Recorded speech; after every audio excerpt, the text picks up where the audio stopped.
Hi, welcome to சாருகேஸ் and Rehana வீட்டு சமையல். இன்னைக்கு நம்ம சேனல்ல ஒரு சூப்பரான உருளைக்கிழங்கு கறி தாங்க செய்ய போறோம். செம்ம டேஸ்டா இருக்குங்க. இது சூப்பர் டேஸ்ட்ல இருக்கும். இது நமக்கு சாம்பார் சாதம், ரசம் சாதம், தயிர் சாதம், தக்காளி சாதம், லெமன் சாதம், தேங்காய் சாதம், இப்படி எல்லா சாதத்துக்குமே இது ஒரு சைடிஷ் போதும் சூப்பரா சாப்பிடலாங்க.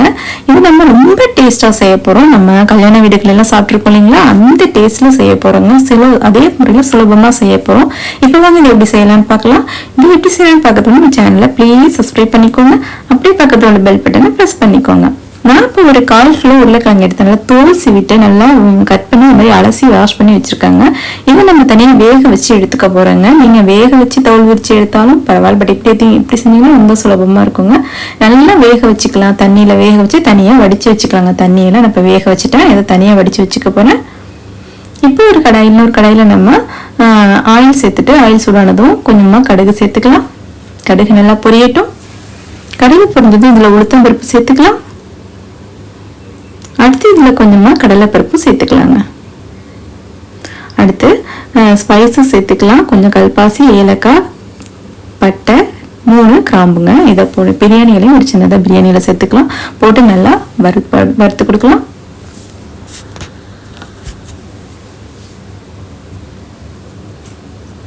அடுத்து கொஞ்சமா கருவேப்பிலை சேர்த்துக்கலாம்.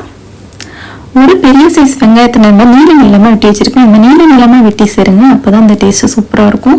நீளமா வெட்டி இந்த மாதிரி இதுல போட்டு நல்லா வதக்கி கொடுக்கலாம்.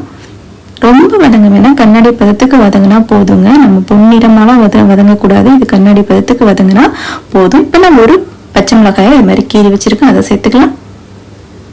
நல்லா வதக்கி கொடுக்கலாம்.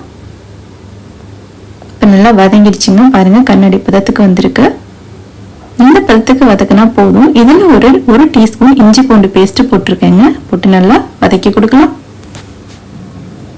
இந்த பச்சை வடை பொருளை வதக்கினா போதுங்க, ரொம்ப வதக்க வேண்டாம். பச்சை வடை போனதுக்கு அப்புறம் இதுல ஒரு பெரிய சைஸ் தக்காளி நல்லா நறுக்கி வச்சிருக்கேன். இதே நீளமா நறுக்கி சேர்த்துக்கோங்க.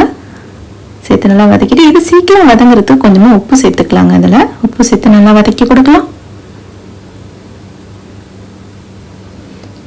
நல்லா வதங்கணும். இந்த தக்காளி நல்லா வதங்கிருச்சு பாருங்க.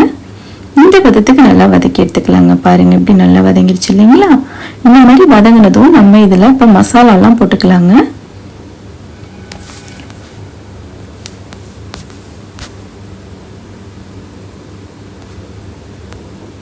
கொஞ்சம் மஞ்சள் பொடி போட்டுக்கலாம். ஒரு 1/4 டீஸ்பூன் சேர்த்துக்கலாங்க மஞ்சள் தூள். ஒரு 1/2 டேபிள் ஸ்பூன் காஷ்மீர் மிளகாய் தூள் சேர்த்திருக்கேன் நான் இங்க, காரம் கம்மியா இருக்கணும்ட்டு. அடுத்து அதே 1/2 டேபிள் ஸ்பூன் மல்லித்தூளுங்க சேர்த்து நல்லா வதக்கி கொடுக்கலாம். வேற எந்த ஒரு மசாலாவும் தேவையில்லைங்க இதுக்கு. மஞ்சள் தூள், மிளகாய் தூள், மல்லித்தூள் போதுங்க. இந்த காஷ்மீர் மிளகாய் தூள் சேர்க்கறதுனால கலர் சூப்பரா கிடைக்கும், நமக்கு காரமும் கம்மியா இருக்குங்க. இப்ப இந்த வேக வச்சிருக்கேன் பாருங்க, இந்த மாதிரி நல்லா வேக வச்சு எடுத்து வச்சிருக்கேன் இல்லைங்களா, அதை நம்ம இதுல சேர்த்துக்கலாம். உடனே தண்ணி வடிச்சு வச்சிருந்துருக்கணுங்க. இதுல நம்ம சேர்த்து நல்லா மிக்ஸ் பண்ணி கொடுக்கலாம். நமக்கு ஆல்மோஸ்ட் எல்லாமே உருளைக்கிழங்கும் வெந்துடுச்சு, மசாலாவும் நல்லா வெந்துடுச்சுங்க. இப்போ எல்லாம் நல்லா மிக்ஸ் பண்ணி ஒரு 3 மினிட்ஸ் நல்லா மிக்ஸ் பண்ணி கொடுக்கலாங்க. அவ்வளோதாங்க. மீடியம் ஃப்ளேம்ல வச்சுட்டு நல்லா 3 மினிட்ஸ் மிக்ஸ் பண்ணி கொடுங்க. இதுல கொஞ்சம் உப்பு பார்த்துட்டு கொஞ்சம் உப்பு சேர்த்துக்கலாங்க. நம்ம உப்பு உங்களுக்கு பத்தலைன்னா இந்த டயத்துல நம்ம உப்பு சேர்த்து நல்லா மிக்ஸ் பண்ணி கொடுக்கலாம். செம்ம டேஸ்டா இருக்குங்க இந்த உருளைக்கிழங்கு பொரியல். அவ்வளவுதாங்க, நமக்கு உருளைக்கிழங்கு பொரியல் சூப்பரா ரெடி ஆச்சு. கறி சூப்பர் டேஸ்ட்ல இருக்கும். இந்த உருளைக்கிழங்கு கறிங்க செம்மையா இருக்கும். பார்க்கறதுக்கு கலர்ஃபுல்லா இருக்கு இல்லைங்களா. டேஸ்ட் அதை விட சூப்பரா இருக்குங்க இது. நம்ம அடுப்பு ஆஃப் பண்ணிடலாம். 3 நிமிஷம் ஆயிடுச்சு. அடுப்பு ஆஃப் பண்ணிட்டு நம்ம தனியாக எடுத்து வச்சாச்சு. பாருங்க எப்படி இருக்குன்னு பாருங்க. பார்க்கும்போதே அருமையா இருக்கு பார்த்தீங்களா. சாப்பிடணும் போல இருக்கு இல்லைங்களா. அப்போ சூப்பரா இருக்குங்க சாப்பிட்றதுக்கு. ஒன்றும் இல்லைங்க, ஒரு ரசம் மட்டும் வச்சுக்கோங்க, இந்த பொரியல் வச்சு சாப்பிடுங்க. சூப்பரா சாப்பிடலாங்க, செம்மையா சாப்பிடலாங்க. செம்ம டேஸ்டா இருக்குங்க இது. கல்யாண வீடுகள்ல, ஹோட்டல்ல எல்லாம் நம்ம இந்த உருளைக்கிழங்கு பொரியல் சாப்பிட்ருப்போம் இல்லைங்களா. செம்ம டேஸ்டா இருக்கும். எப்படி இருக்கு இவ்வளோ டேஸ்டா இருக்குன்னு நீங்க யோசிச்சிருப்பீங்க. இந்த உருளைக்கிழங்கு பொரியல் சாப்பிட்டு பாருங்க, அதை விட சூப்பரா இருக்குங்க. வீட்டுல நீங்களும் இதே மாதிரில செஞ்சு பாருங்க. எப்படி வந்துச்சு எனக்கு கமெண்ட்ஸ் பண்ணுங்க. நம்ம